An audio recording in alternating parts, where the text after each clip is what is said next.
વાત કરીશું અધૂરા વિકાસની. અધૂરા વિકાસના TV9 અભિયાનમાં આજે વાત કરવાની છે જામનગરની. આપણે વિકાસની વાતો ખૂબ મોટે કરાતી હોય છે.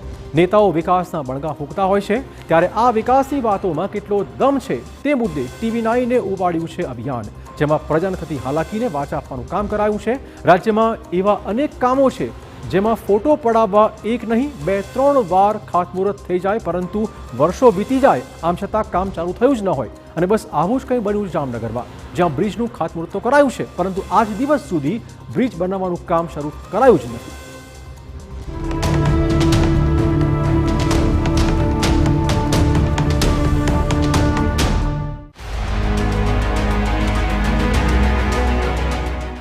એમ કોઈ કહેતું નથી, થઈ જશે એમ જ કહીએ.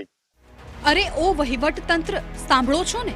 તમારી હૈયા ધારણાઓ પર પ્રજા આટલી હદે વિશ્વાસ કરી રહી છે.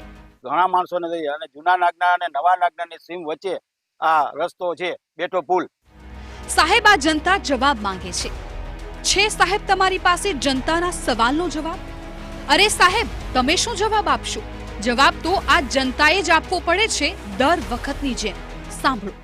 કોઈ રાજકારણી કોઈ નથી ધ્યાન દેતા કે નથી કોઈ અધિકારીઓ ધ્યાન દેતા. બસ આ જ વેદના છે જામનગરના જૂના નાગના અને નવા નાગના ગામની, જ્યાં બંને ગામોને જોડતા પુલનું કામ અનેકો રજૂઆત બાદ મંજૂર થયું, જેને બનાવવા કરોડો રૂપિયા પણ ફાળવવામાં આવ્યા. ટેન્ડર પ્રક્રિયા પણ પૂર્ણ થઈ ગઈ. કેબિનેટ પ્રધાનના હસ્તે ખાતમુહૂર્ત પણ થયું હતું અને 11 માસમાં પુલ બનાવવાની મુદત પણ પૂર્ણ થઈ. પરંતુ ત્યાં સુધી પુલનું કામ શરૂ ન થયું તેવો આક્ષેપ ગામના પૂર્વ સરપંચો કરી રહ્યા છે. અને આ 2-2.5 વર્ષથી આ કામ મંજૂર થઈ ગયેલું છે અને અનેક વખત આના ખાતમુહૂર્ત થઈ ગયા, 2-3 વખત. અને ચૂંટણી આવે એટલે કોન્ટ્રાક્ટર એ માલ સામાન નાખી થોડાક દી ચારા કરી JCB દેખાડીને પાછા ઉપાડીને ભાગી જાય, કામ થતું નથી. અને આ અમારો બ્રાટપાટનો ધંધો છે, કારખાનાનો. ભારે વાહન બધા લઈને નીકળે, સમજી લ્યો. હવે ગાડીઓ નીકળતી નથી. 2.40 કરોડનો બ્રિજ થયો મંજૂર. 2.5 વર્ષથી બ્રિજ બનાવવાનું ન થયું શરૂ. કોન્ટ્રાક્ટરને અપાઈ ચૂકી છે 3 નોટિસ. ક્યારે મળશે જૂના અને નવા નાગના ગામને બ્રિજ? ગ્રામજનો માંગ કરી રહ્યા છે. વર્ષો જૂની માંગણી છે અને મંજૂર થયેલ પુલ છે તે વહેલી તકે બને, કેમ કે હવે ગ્રામજનો પણ વારંવાર રજૂઆત કરીને હાંફી ગયા છે તેવું પૂર્વ સરપંચનું કહેવું છે. અહીંયા માટી, કાંકરી, રતું, ડોજર બોજર બધું ચાલુ હતું, એટલે અમને વિશ્વાસ બેઠો હતો કે થઈ જશે.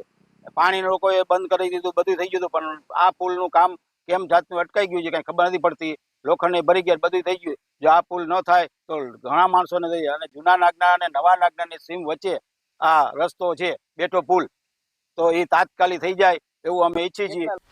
ચોમાસામાં જો વરસાદ વધુ આવી જાય તો પછી આ બંને ગામના લોકોને ઘરમાં બેસવાનો વારો આવે, કેમ કે પૂર્વ સરપંચનું કહેવું છે કે જ્યારે વધુ વરસાદ આવે ત્યારે બંને ગામમાં અવરજવર કરવાનો રસ્તો જ બંધ થઈ જાય છે. બહુ જ સમસ્યા થાય છે. ગાડીઓને અમારા વિપાપો ફરી જાવ. હમણાં પુરુષોક્ત પાણી જે વધારે આવ્યું ને તો 5 દિવસ તો ગામ એમનો ચારીકો બુડેલું રહ્યું. ઓલીકોથી ના નીકળે કે ના આલીકોથી નીકળે. અને ભૈરજ ચોમાસે ડિલિવરી વાળી બાઈઓને રેલને પાટે થઈને અમે લઈને ગયા. અરે સાહેબ, લોકો આટલા ગંભીર આક્ષેપ કરી રહ્યા છે, તેમ છતાં કેમ તમારા પેટનું પાણી નથી હલતું?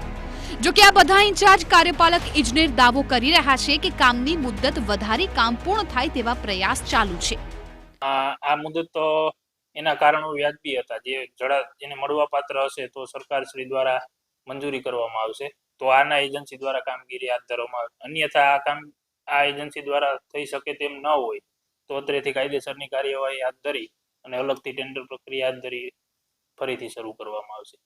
ઇન્ચાર્જ કાર્યપાલક ઇજનેરના નિવેદનનો અર્થ એ થયો કે હજુ કામ ક્યારે શરૂ થશે અને ક્યારે પૂર્ણ થશે તેની કોઈ જવાબદારી વહીવટી તંત્ર નથી લેતું.